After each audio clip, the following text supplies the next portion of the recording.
Welcome back to Melissa's Cooking Corner. So today I'm going to make cube steak, or also known as country fried steak. I got a couple tips on how to make it much easier, okay? Because you know this is one of those things that takes a long while, and sometimes people get a little intimidated by it, but it's really easy. I've got my steak. Now I bought this cube steak from the store, so it was already cubed. If you want to pound out steak, go for it. But I'm taking the easy way out there. I've got a couple of eggs and a splash of milk and then a good bit of flour. Now, one thing I'm using paper plates because, you know, I'm not wanting to clean all that. All right, I'm going to put a good amount of salt and pepper in everything.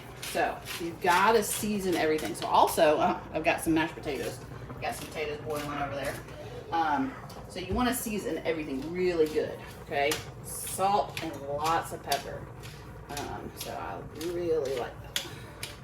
So this is one of my husband's favorite meals, so I'll try to make it for him on special occasions. I've also got some really hot oil in a cast iron skillet. Now I like my cast iron skillet because you can get the oil just really hot. But word of caution, you've got to be careful when you're dealing with hot oil. I actually burned myself, second degree burn, the last time I cooked this. So be very, very careful. Seasoned everything really good. So put salt and pepper on both sides of my steak, okay? And I've gotten my oil really hot. Now again, I cannot emphasize enough, be very, very careful when doing this. Now, these are some pretty good sized steaks, okay? So we might only do 2 or 3 at a time. Now, I am putting it in the flour first, okay? So put it and get it all in the crevices, shake it off. Then put it in the egg and milk mixture, really get it coated. And then go back into the flour, okay? And you want a nice crispy coat on this. Now, I have seen people do this 2 or 3 times. So if you want to, go, dredge it and do all that, go for it. All right, I find that flour, egg, and then flour does really good. And very, very, very, very, very carefully put it in your oil. Okay, and do it again. So I'm going to take a little piece, do it again, and I'm probably only going to get 2 pieces here in my skillet at a time, because again, we're safety, and you can't put too much in there because it will bring down the temperature of the oil and it won't crisp up. Now, another thing you need to do, leave it in the oil for a while, okay? At least 2 or 3 minutes before you turn it, okay? Alright, put this one in. Alright, and we're going to wait 2 or 3 minutes and then we'll see what it looks like. About 2.5 minutes. Oh, look, it's so good. Flip it over. Now, don't be afraid to get a little color on it, okay? Color equals flavor. So don't forget, don't be too afraid of that. Looks good.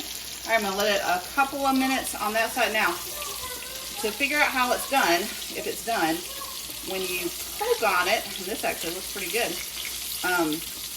it will run, the juices will run clear, okay? So you won't have any of that red juice. All right, I've got my potatoes. Now, I have a video on mashed potatoes that you'll probably want to watch, because you can't have cube steak without mashed potatoes. Be back in just a minute. All right, I'm going to flip it over. Ooh, that looks so good. Let's see what this one looks like. Perfect. Oh my gosh, that looks so good.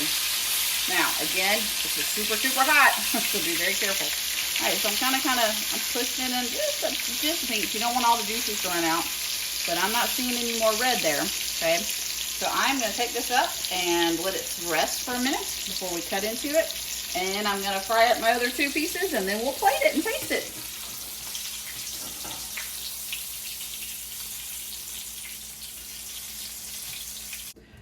So I did my other 2, fried up my other 2 steaks, looking so yummy. All right, so you cannot have country fried steak or cube steak, whatever you call it, without gravy. Now, what I did in my pan, let me show you what I did in my pan. I had all that oil. Now, can't put that down your drain, you know that. So I drained it into just some glass blue bowls, okay? Let that just cool completely, put it into a little baggie, and throw it away. And there you go. You don't have to deal with, figuring out what to do with grease. All right, so gravy. So this is milk-based white gravy. So start with some butter. Now, I actually have my eye completely off, okay? So I've got a electric stove. So this is already, so we don't want the butter to burn. So I've got my, on low. We just are melting our butter. My cast iron skillet is still very, very hot, okay? So 2 to 3 tablespoons worth of butter here, and get that completely melted. So my butter's melted. I've got it kind of on low, medium-low heat, and I'm gonna put about the same amount of flour. So good heaping tablespoon of flour, maybe a little bit more. Okay. Now, if you've seen my gravy, turkey gravy that I made around Thanksgiving, okay, this is the same concept. Okay, you have to add your butter, get your butter and your flour, mix that together. Now, there's still some, all I did was wipe the pan out. I haven't, washed it or anything. So, you still get all that yummy, yummy goodness that we had just cooked our steak in. All right, so I've got this on low. You do need to cook it for a minute or two just to get the flour taste out.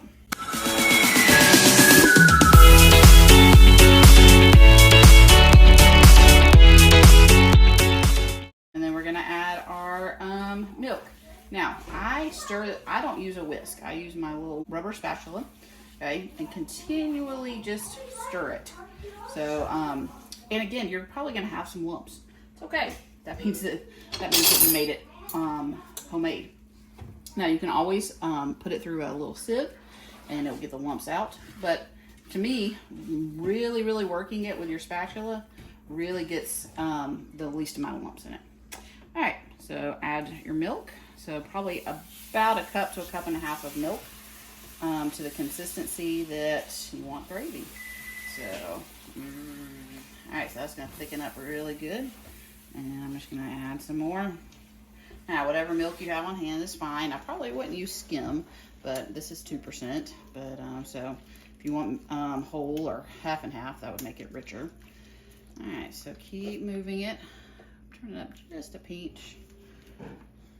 Keep working it until you get gravy consistency. So, you're putting cold milk on this, so it takes a little bit to get incorporated, and once it starts boiling, it will thicken up, and that will be yum, yum, yum, yum, yum, yum, yummy. That will go great with our cube steak and mashed potatoes.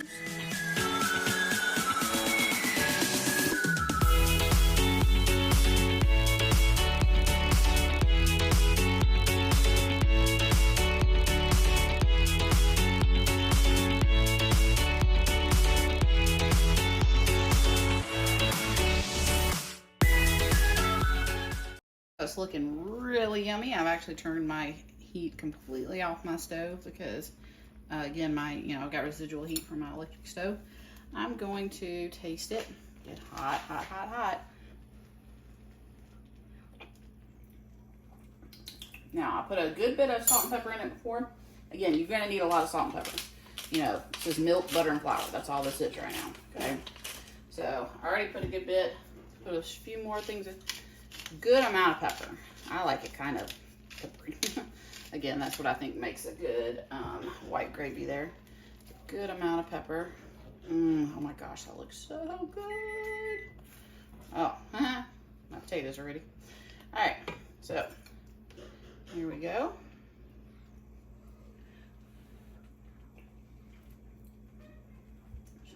All right.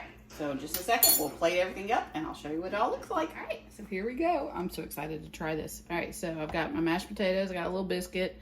You can watch my video on how to make mashed potatoes. Of course, with my gravy over all of it.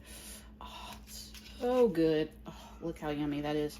So now, again, you got to let your steak sit for a minute.